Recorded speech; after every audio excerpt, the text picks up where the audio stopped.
जय श्री राधा कृष्ण। पावन ज्येष्ठ का महीना चल रहा है। बढ़िया कृष्ण पक्ष में अपरा एकादशी और बड़े मंगलवार की पूजा के साथ वट सावित्री व्रत और शनि जयंती मनाएं। अब ज्येष्ठ शुक्ल पक्ष में गंगा दशहरा और साल की बड़ी निर्जला एकादशी आने वाली है। आज इस वीडियो में ज्येष्ठ शुक्ल पक्ष में आने वाले व्रत त्योहारों की चर्चा करेंगे। कब है दुर्गा अष्टमी व्रत, गंगा दशहरा कब का है, निर्जला एकादशी व्रत कब का है, ज्येष्ठ पूर्णिमा व्रत कब का होगा, आदि विषयों पे चर्चा करेंगे। बहुत सारी जानकारी एक ही वीडियो में मिलेगी, इसलिए प्लीज वीडियो लास्ट तक जरूर देखना। आने वाले व्रत त्योहारों का रिमाइंडर और रोज का पांचांग और राशिफल अपने फोन पर पाना चाहते हो तो एकादशी लिखकर 9821025751 पर व्हाट्सएप मैसेज करें। अगर चैनल पर नए हो तो जल्दी से चैनल सब्सक्राइब कर दो और अगर वीडियो पसंद आए तो लाइक और शेयर करना भूलना नहीं। आपका एक लाइक एक कमेंट हमें और वीडियोस बनाने के लिए प्रेरित करता है। अब एक जयकारे के साथ वीडियो शुरू करते हैं। बोलो बांके बिहारी लाल की जय, मोर मुकुट बंसरी वाले की जय, वृंदावन बिहारी लाल की जय। सबसे पहले चर्चा मासिक दुर्गा अष्टमी व्रत की करते हैं। शक्ति के उपासक हर महीने शुक्ल पक्ष की अष्टमी को मां दुर्गा के निमित्त विशेष पूजा और व्रत करते हैं। इस साल 2025 में 3 जून 2025 दिन मंगलवार को मासिक दुर्गा अष्टमी व्रत किया जाएगा। बहुत ही शुभ संयोग है। अगर व्रत ना कर सको तो मां दुर्गा की उपासना, उनकी पूजा जरूर करना। अब गंगा दशहरे की चर्चा करते हैं। बहुत ही पुण्य देने वाला दिन है। मां गंगा को पाप नाशनी कहते हैं। गंगा में स्नान करने से सभी पापों का अंत होता है। इस दिन कोशिश करें और गंगा स्नान जरूर करें। अगर गंगा जी जाना पॉसिबल ना हो तो घर में ही नहाने के जल में गंगा जल मिलाकर स्नान जरूर करें। वैदिक पंचांग के अनुसार ज्येष्ठ माह के शुक्ल पक्ष की दशमी तिथि की शुरुआत 4 जून 2025 की रात 11:55 पे होगी और इसका समापन 6 जून 2025 को रात को करीब 2:14 पे होगी। ऐसे में उदय तिथि के अनुसार इस वर्ष गंगा दशहरे का त्योहार 5 जून 2025 को मनाया जाएगा। गंगा दशहरा स्नान करने का जो ब्रह्म मुहूर्त है वो 5 जून को सुबह 4:02 से लेकर 4:42 तक है।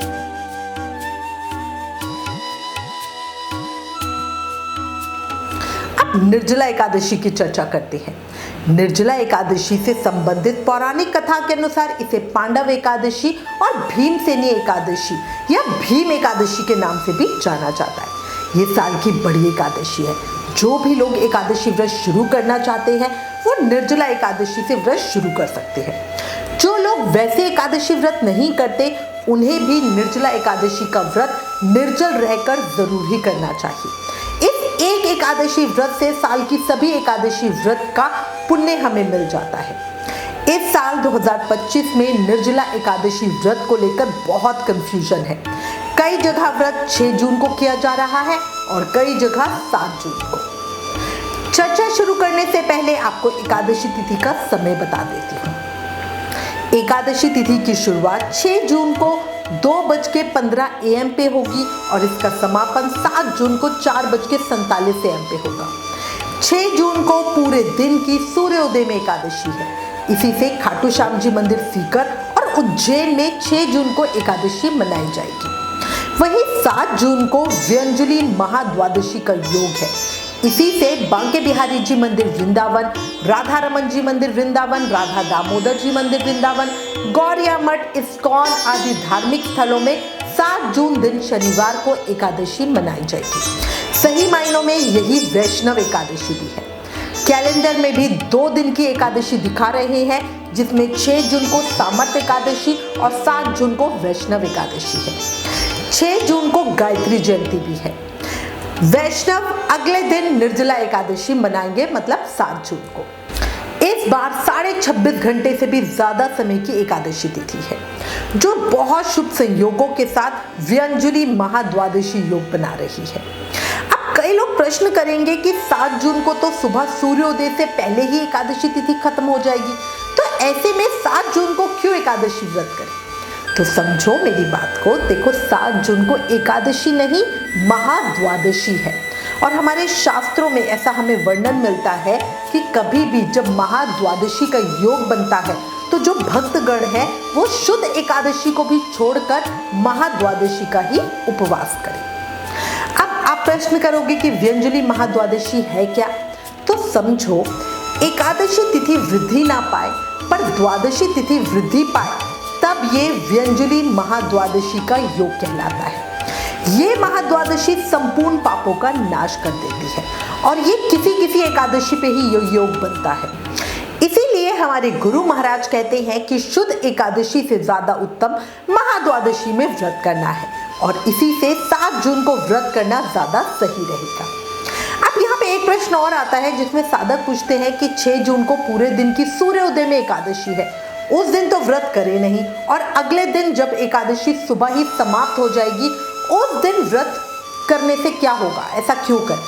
तो देखो समझो, महाद्वादशी योग बनने पर शुद्ध भक्तगण एकादशी पर उपवास ना करके महाद्वादशी व्रत का ही पालन करते हैं। महाद्वादशी का व्रत करने से ही एकादशी का सही व्रत होता है और श्रीहरि प्रसन्न होते हैं। उच्च कोटि के भक्त कोशिश करके दोनों दिन व्रत कर ले। ये साल की बड़ी निर्जला एकादशी है, पर जब हम 2 दिन या 48 घंटे का व्रत करते हैं तब पहले दिन फलाहार से और अगले दिन निर्जल रहकर व्रत करते हैं। ये सिर्फ उन भक्तों के लिए जो दोनों दिन व्रत करना चाहते हैं या 2 दिन व्रत करने की सामर्थ्य रखते हैं। अगर आप दोनों दिन व्रत रखने की सामर्थ्य नहीं रखते हो तो मैं आपको पर्सनली व्यंजली महाद्वादशी योग में व्रत रखने की सलाह दूंगी। अच्छा, यहाँ पर मैं एक और बात कहूंगी, जो भी भक्तगण 2 दिन व्रत रखते हैं वो 6 को फलाहार से व्रत करें और 7 को निर्जल व्रत करें और 8 की सुबह अपने व्रत को खोल लें। अब कई लोग प्रश्न करते हैं कि जो 6 को व्रत रख रहे हैं उसे पहले 7 को सुबह खोलें और फिर 7 को निर्जल व्रत का संकल्प लें। तो नहीं, ऐसा नहीं होता। जब हम 2 दिन व्रत रखते हैं तो उसमें संकल्प लेते हुए कहते हैं कि हे श्री हरि विष्णु, आपकी कृपा और आशीर्वाद से मैं 48 घंटे का व्रत रखना चाहती हूँ, जिसमें से 24 घंटे में मैं एक बार फलाहार लूंगी और अगले 24 घंटे में निर्जल रहूंगी। तो इस तरह से हम अपने व्रत का संकल्प लेते हैं और फिर पहले दिन हम फलाहार से व्रत करते हैं और दूसरे दिन निर्जल रहते हैं। अब अगर कोई साधक ये कहे कि भाई मैं 6 को निर्जल रह लूँ और 7 को मैं फलाहार से व्रत कर लूँ, तो नहीं, ये गलत होगा। जब हम कोई भी साधना करते हैं, तप करते हैं, तो अपने तप को बढ़ाते हैं, घटाते नहीं हैं। आपने निर्जल व्रत किया है तो जैसे ही आप पानी पियोगे उसी समय आपका व्रत पूर्ण हो जाएगा। ठीक है, तो अब अगर मान लिया आपने 48 घंटे का व्रत का संकल्प लिया और 24 घंटे करते ही पानी पी लिया, तो फिर आपका व्रत पूर्ण नहीं होगा, वो 48 घंटे का नहीं होगा, वो सिर्फ 6 तारीख का ही व्रत होगा। ठीक है ना, तो वो 48 घंटे का व्रत नहीं होगा। अब यहाँ पे एक बार फिर कहूंगी, जो सिर्फ 1 दिन का व्रत रख सकते हैं वो 7 जून को व्रत करें। महाद्वादशी योग में एक एकादशी से ही 1000 एकादशी करने जितना फल मिल जाएगा। उत्तम होगा निर्जल व्रत करो, पर अगर शारीरिक सामर्थ्य नहीं है तो फलाहार से भी व्रत कर सकते हो। जो लोग एकादशी सिर्फ चावल का त्याग करने के लिए देखते हैं, उनको व्रत नहीं करना होता, वो 6 जून को चावल ना खाएं। हम अगर अपने घर की बात करूं तो हम पर्सनली अपने घर में 7 जून को एकादशी व्रत का पालन करेंगे। मैं पर्सनली दोनों दिन का व्रत करती हूं, पर हमारे घर में सभी लोग व्रती रहते हैं तो वो 7 जून का व्रत करेंगे। यहाँ एक और बात कहूंगी, जो लोग एकादशी नहीं करते पर साल की बड़ी एकादशी पर छबील सेवा या जल सेवा करते हैं, मतलब मीठा पानी, शरबत या दूध बांटते हैं, वो 7 जून को ही ये दान करना अधिक उत्तम होगा।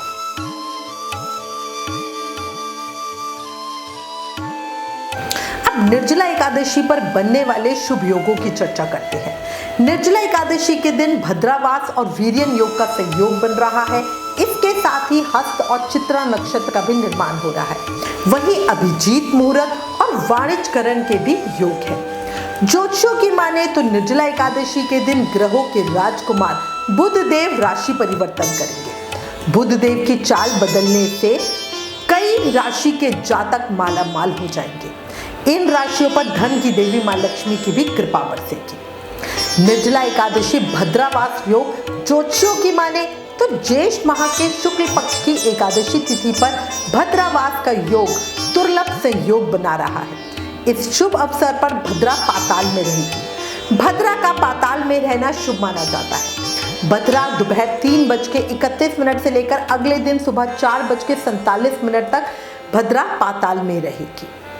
इसके अलावा वीर्यन योग बन रहा है, तो निर्जला एकादशी के दिन वीर्यन योग का भी संयोग बन रहा है। वीर्यन योग का शुभ संयोग सुबह 10:14 से हो रहा। ज्योतिष वीर्यान योग को बहुत शुभ मानते हैं। इस योग में लक्ष्मी नारायण जी की पूजा करने से शुभ कामों में सफलता मिलती है। अब हम निर्जला एकादशी के पारण समय की मतलब व्रत खोलने के शुभ समय की चर्चा करते हैं। तो देखो, जो लोग 6 जून को व्रत करेंगे वो अपने निर्जला एकादशी व्रत का पारण मतलब व्रत को 7 जून को दोपहर में 1:44 PM से 4:31 PM के बीच करेंगे। पारण तिथि के दिन हरिवासर समय समाप्त होने का जो समय है वो 11:25 AM है। कुछ भी करके सुबह सूर्योदय में व्रत ना खोले। अपने एकादशी व्रत को खोलने से पहले हमें हरिवासर समय के समाप्त होने की प्रतीक्षा करनी ही चाहिए। हरिवासर समय होता क्या है? द्वादशी तिथि की पहली 1/4 अवधि। इस समय में हरिवासर समय में हमें व्रत बिल्कुल नहीं खोलना चाहिए। अब कई लोग कहते हैं कि भाई हम तो सूर्योदय के जैसे सूर्योदय होता है उसके बाद ही व्रत खोल लेते हैं, पर इस बार नहीं, इस बार हम व्रत दोपहर में ही खोलेंगे। तभी तो हम पारण के शुभ समय को देखते हैं, है ना। अब जो लोग 7 जून को निर्जला एकादशी व्रत करेंगे वो अपना व्रत 8 जून को सुबह 5:23 AM से 7:17 AM के बीच खोलेंगे। पारण तिथि के दिन द्वादशी समाप्त होने का जब समय है वो 7:17 AM का है। इसलिए कुछ भी करके 8 जून को सुबह व्रत 7:17 AM के बीच खोल ले। द्वादशी तिथि के भीतर पारण ना करने से व्रत का फल 0 हो जाता है। इसलिए इस बार स्पेशली बहुत ध्यान रखना है, बहुत सुबह जल्दी व्रत खोलना है। अगर आप, क्योंकि हमें व्रत खोलने से पहले दान पुण्य करना होता है, ब्राह्मण को भोजन कराना होता है, तो इतनी सुबह 7 बजे से पहले ब्राह्मण जिमाना भी अपने आप में एक बहुत बड़ी बात होती है। अगर आप ब्राह्मण जिमा ना सको तो ब्राह्मण के में सूखा सामान निकाल दो, हाथ फेर के दक्षिणा रख के सूखा सामान इकट्ठा करके निकाल दो, अपना व्रत खोल लो और उसके बाद हम बाद में दोपहर में या शाम को जाकर भी वो सामान ब्राह्मण को दे सकते हैं। प्रदोष व्रत की चर्चा करते हैं। ज्येष्ठ मास के शुक्ल पक्ष की त्रयोदशी तिथि में प्रदोष व्रत 8 जून दिन रविवार को रखा जाएगा। रविवार को व्रत पड़ने से यह रवि प्रदोष व्रत कहलाएगा। प्रदोष पूजा का जो शुभ समय है वो शाम को 7:18 PM से 9:19 PM के बीच का है। ये समय अवधि 2 घंटे 1 मिनट की है। अब ज्येष्ठ पूर्णिमा की चर्चा करते हैं। ज्येष्ठ माह की पूर्णिमा तिथि का शुभ आरंभ 10 जून दिन मंगलवार को सुबह 11:35 AM से होगा और ज्येष्ठ माह की पूर्णिमा तिथि का समापन 11 जून दिन बुधवार को दोपहर 1:13 PM पे होगा। इसी से उदया तिथि में पूर्णिमा 11 जून को मनाई जाएगी। पर पूर्णिमा व्रत जिसमें चंद्रमा को अर्घ्य देते हैं और सत्यनारायण भगवान की पूजा व्रत 10 जून दिन मंगलवार को किया जाएगा, क्योंकि जो चंद्र उदय है वो 10 जून को पूर्णिमा तिथि में है। ज्येष्ठ पूर्णिमा को संत कबीरदास की लगभग 648वीं जन्म वर्षगांठ भी मनाई जाएगी। ये कबीरदास जयंती कहलाती है जो इस साल 11 जून को मनाई जाएगी। ज्येष्ठ महीने का समापन 11 जून 2025 को ज्येष्ठ पूर्णिमा पर होगा। इस दिन गुजरात, महाराष्ट्र और मध्य प्रदेश में वट सावित्री व्रत किया जाता है। इस दिन वट अमावस्या की तरह ही पूजन का विधान होता है, जिसमें हम सावित्री और सत्यवान की पूजा यमराज के साथ करते हैं। और इसी के साथ मैं उम्मीद करती हूँ इस वीडियो में दी गई जानकारी आपके लिए उपयोगी होगी। इससे रिलेटेड अगर आपके पास कोई भी कमेंट या सजेशन है तो प्लीज़ हमें लिखें। ज्ञान बांटने से बढ़ता है, इसलिए इस वीडियो को ज़्यादा से ज़्यादा शेयर करें। आप हमें फेसबुक और इंस्टाग्राम पे भी ज़रूर फॉलो करें। Please like, share and subscribe. Thank you. जय श्री राधा कृष्ण।